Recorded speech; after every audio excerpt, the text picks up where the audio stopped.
Hi guys! Welcome to Ate Koso Vlog. Meron ka ba Toyota Zenix? At ngayon, na-discover namin, pag may Toyota Zenix ka, ano ang kailangan mo?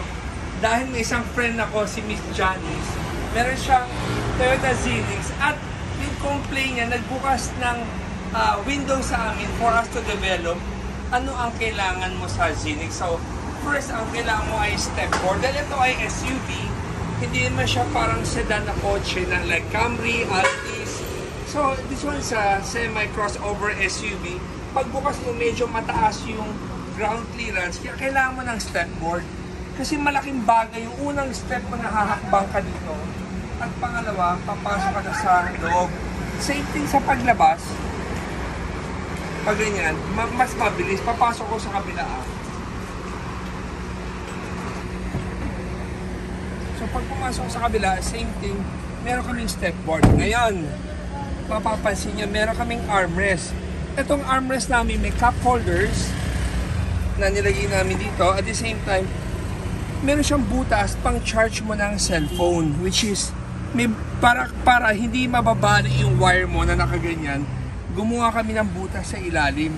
So lagayan siya ng gamit, at the same time armrest siya. Pero ang pinaka-finale, di ba ngayon, because of NCAP, maraming tao bumibili ng Zenix because gusto nila marami makasakay. Paano kung family of 8 ka? Paano kayo magkakasya dito? Sa likod kasya, 3 yung squeeze mo. Sa harapan, 2. Dito sa harapan, 2 din. Pero syempre, gumawa ng ating cost of ng solusyon para sa mga Zenix owner. So gumawa kami ito.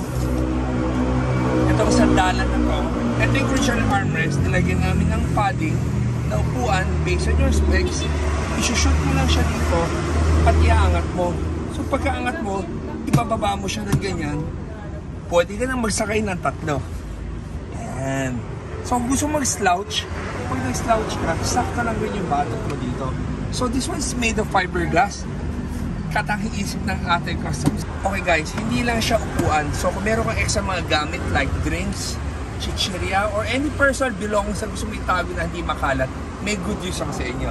Pag inangat mo itong upuan na to, meron ka ng storage. So itong storage mo, it's about 9 inches by 5 inches by yung haba na niya.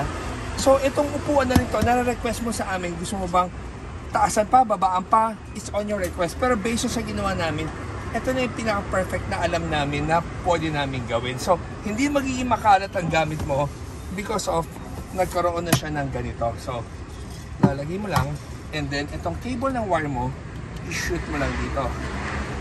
Ayos, di ba? So, kung magugustuhan niyo itong product na to at kung nagagandahan kayo, tawag lang kayo sa 3411-5858. So guys, itong ginawa namin ito, meron din kami pang Kia Carnival, may pang Super Grandia, may pang Super Grandia Elite, at saka meron kami pang Staria. So ngayon, ginawa namin para sa Toyota Zenix. So guys, thank you for watching.